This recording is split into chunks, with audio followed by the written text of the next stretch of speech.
Everybody, if you could gather around over here and bring your attention this way.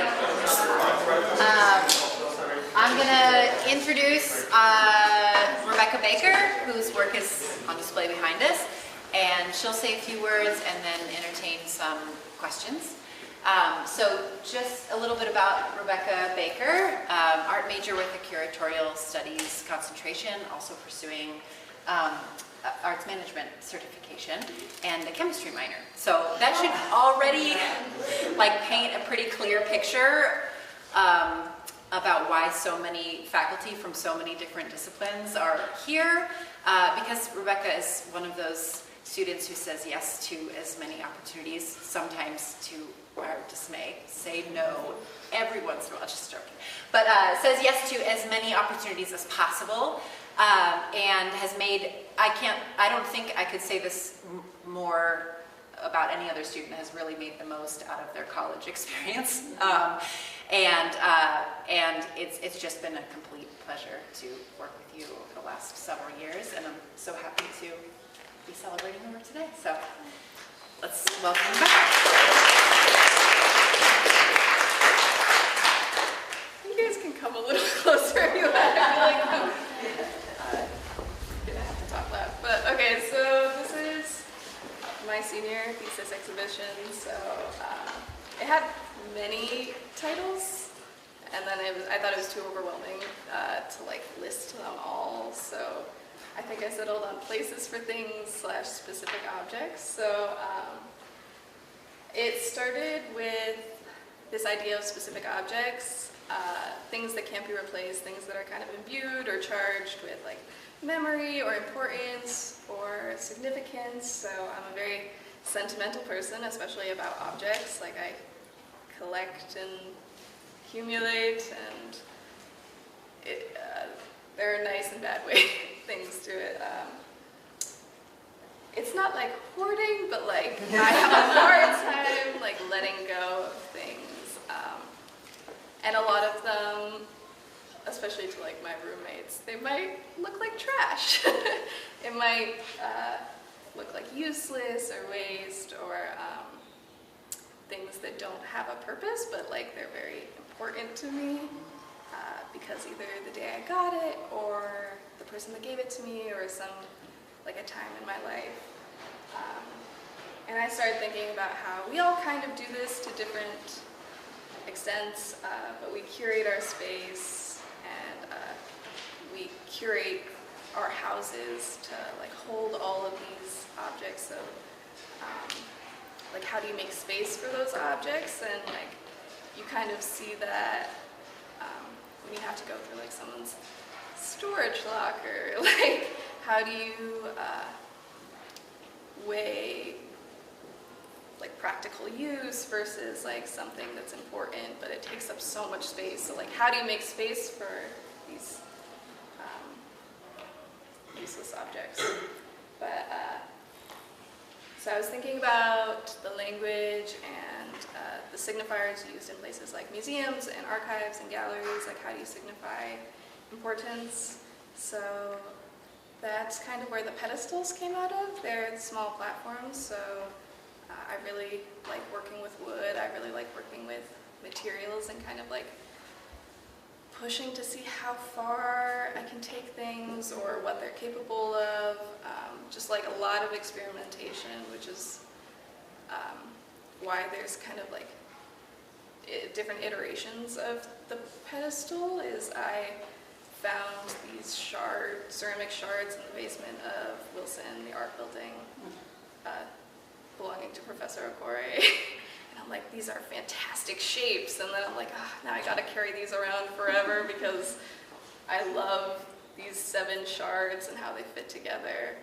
And I'm well, what if I made these objects interact with wood in a way that they had a specific place. It's not something that can be lost, something loose, something that doesn't really belong anywhere, but carving out these imprints for objects. These specific objects now have a specific place where they belong. So kind of working through things in my apartment here, and then also visiting home in LA. It was kind of a standard practice to pack lights, and then you've got to like sit in front of the suitcase, like what is the thing I absolutely can't leave home without, and it's always ridiculous things like from my childhood, or like toys, or like, oh my gosh, this one shell, and why do I need another shell? But a lot of things that I've been accumulating since I was like really young, making space in my luggage for them. And then I was also thinking about like what practices use time and attention that kind of like can also signify importance, if not necessarily about like the narrative of this play. I'm not really telling you like why it's important, but like the fact that I spent hours and hours and hours figuring out, or like spending time with the object and figuring out a way to present it kind of like very formally to people, and like building this frame for it that kind of tells you that like it's the only thing in the painting, it's important to me. So thinking of it as like care and attention, what activities, or how can I engage with an object over a long period of time. And then there are also a lot of scans, and that's kind of like for posterity, like preservation, so like a really objective archive of things, so not necessarily acknowledging something emotional about them, but like I want to look as closely at these as possible, and then also have this in like storage, or if this object goes away, I know exactly what it looked like, or things like that. And so I took a lot of scans of like baby blankets and clothing and rocks that I have specific memories with, which is kind of silly, but or yeah, all these specific objects. I wanted to get it from every angle, so it's like preserved in that sense. And then kind of towards the end, I knew I wanted to have something in the gallery that kind of would change, that how can I capture like time in a space more specifically. So like capturing this space as a memory, and I really like working with turmeric dyes, and I wanted to do some sort of photograms, so something that would respond to being in this setting in light, and then when it's laid out flat, you kind of see exactly how it was in that time. So I started messing around with, I do like chemistry side of things, so I was messing around with like the pH balance, so it's a natural pH indicator, so bases like baking soda will turn it this deep red, and then acids kind of make this light limey yellow. And so thinking about like when you put a curtain up, or like if you have a shelf with things on it for a really long time and then you move it and everything's sun bleached around it, like you're thinking about those objects even though they aren't there. So that was just one kind of like in-gallery experiment.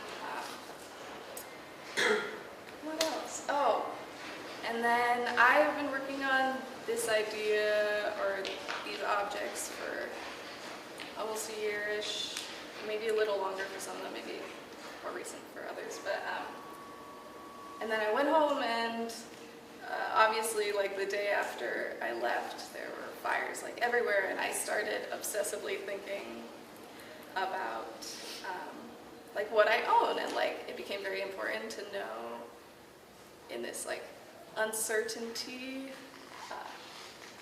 I don't have a comprehensive list of everything I own, and I'm kind of that person, as you can see. So I made a book, and it's mostly digital right now. I'll keep transcribing it, and it wouldn't be a show of mine if there was something that's literally impossible to finish. So it's like a book of every specific object. So I kind of made a rule that specific objects are things that can't be replaced. So like looking at my house or my apartment and going through every single drawer, every single box, every surface, and kind of writing down, oh, this is, if you replace this object with an identical version of it, it would not be the same. So like what are the specific objects that are kind of charged with like that kind of personal importance? And it's a very, it's not terribly long right now, but it'll keep going. I'll just have it around. Every time I get something, I'm like, oh, I care too much about this. So yeah, this show I'd say is more about like practices and systems of personal archive. So like, I'm not necessarily recommending that everyone do any of these things, but just like thinking about how you store those important objects and also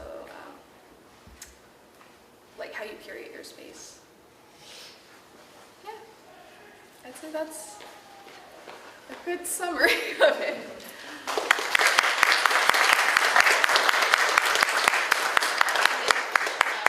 Anyone has any questions about either specific things in here or processes of making, or... How did you get those colors on when you made this little art piece? The painting? Yes. The back, I was thinking of this one tablecloth that was linen, so I was trying to replicate it, so I put paint down and scrape it off, put paint down and scrape it off. So I was thinking about like the texture of the canvas or the texture of fabric. And then all the paintings are oil paint.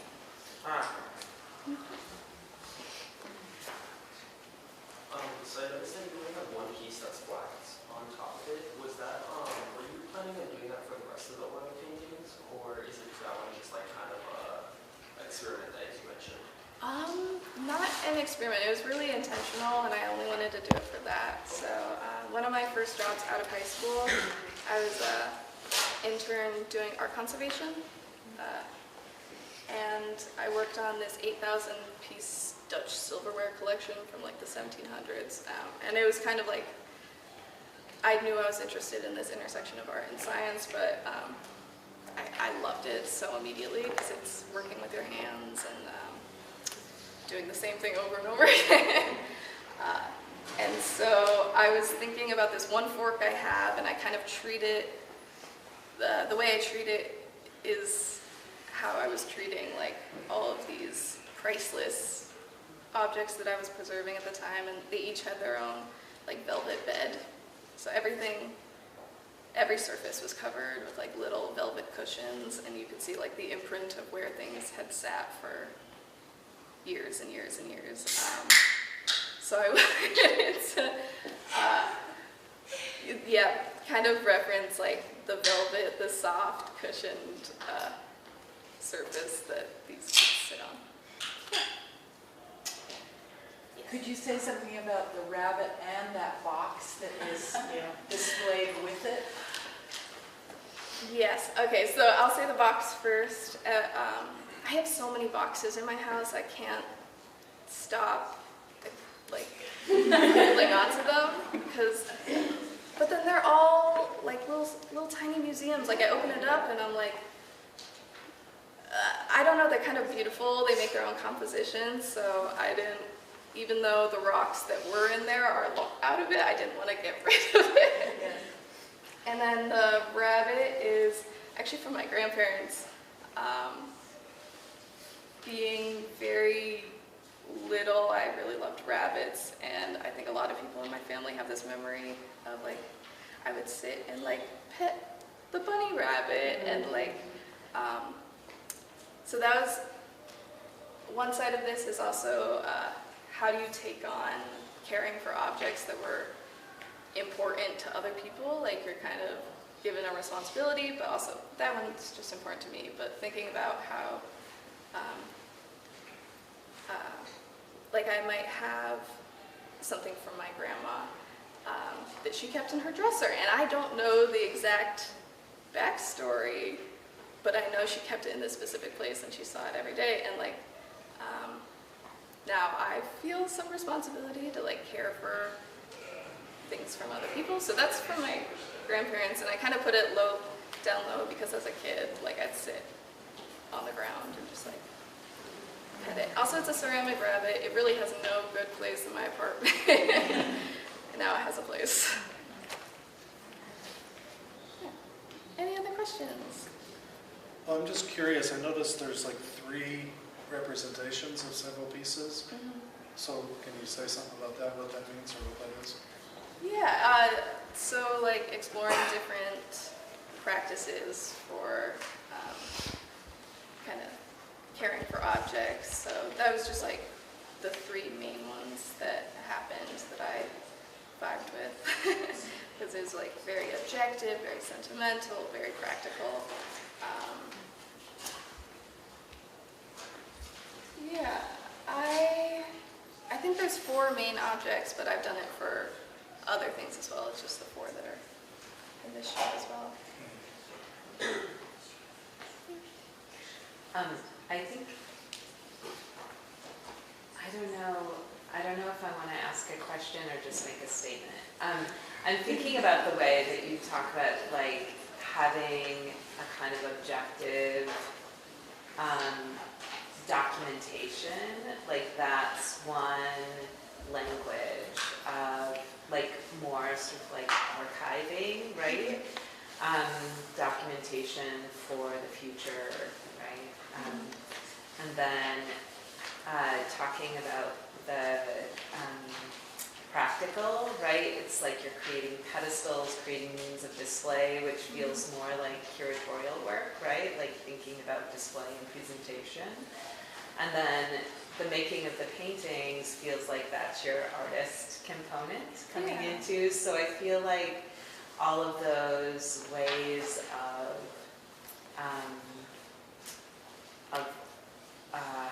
caring are like, it's nice that you found a way to kind of get at all of those strategies you are learning and using like in your classes, in your life, right? I like the combination. I feel like if it were just paintings, it would not be as satisfying for me, or if it was just the pedestals, then it wouldn't feel like I've like devoted enough to like, I don't know.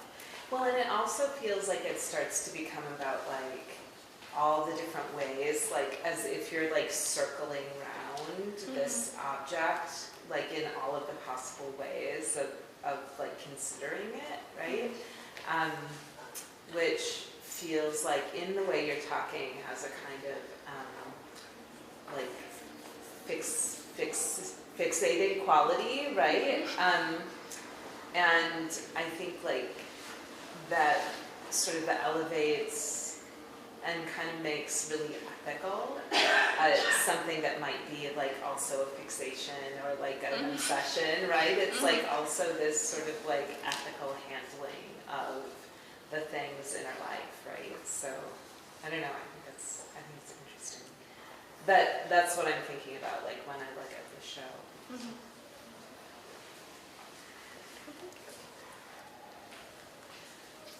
All right. Oh, yes. Yeah.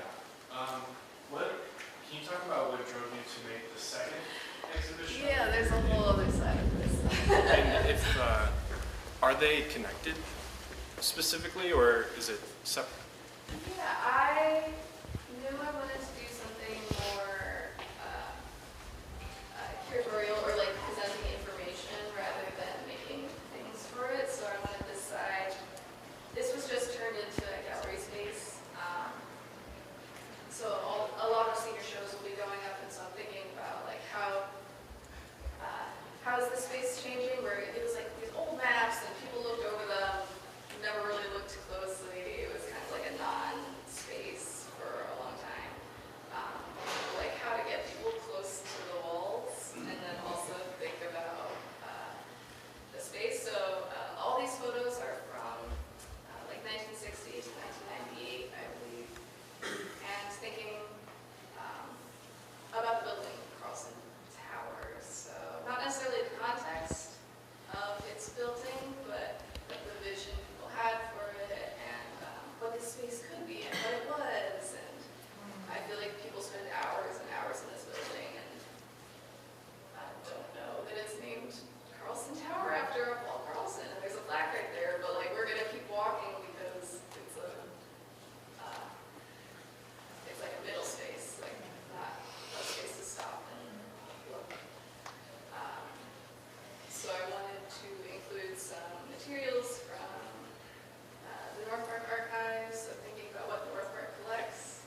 walks into, you know what I mean? Like then the exhibition becomes an object, the whole thing, inside of a box that's inside of another box that's inside of another box. Just boxes and boxes. Yeah, and then it kind of, just as you said, the weight of an object sometimes is dependent on an autobiographical weight over monetary value, right?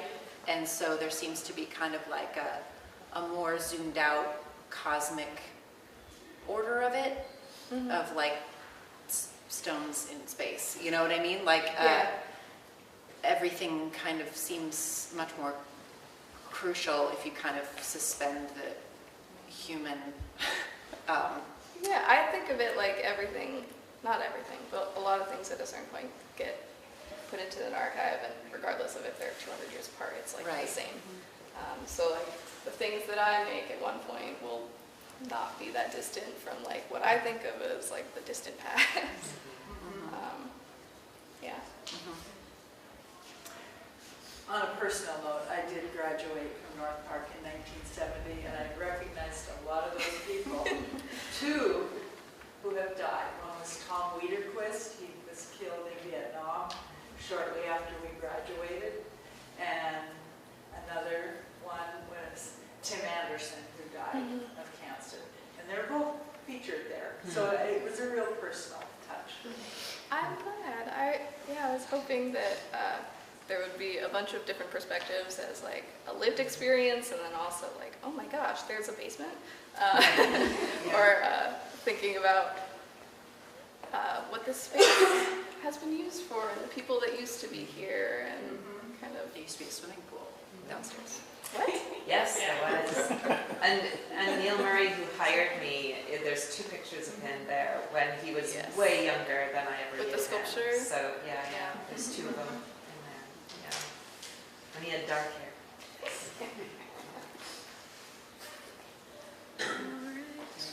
I like seeing the spaceship LHA too. That's Me so crazy. There are also some photos I didn't include of like the auditorium, and it just looks insane from inside. It feels like a Star Trek sets in some of the photos. Nice. Yeah. It's changed a lot, but like at the same time, it looks exactly the same. Like, all right, if that is all, no questions.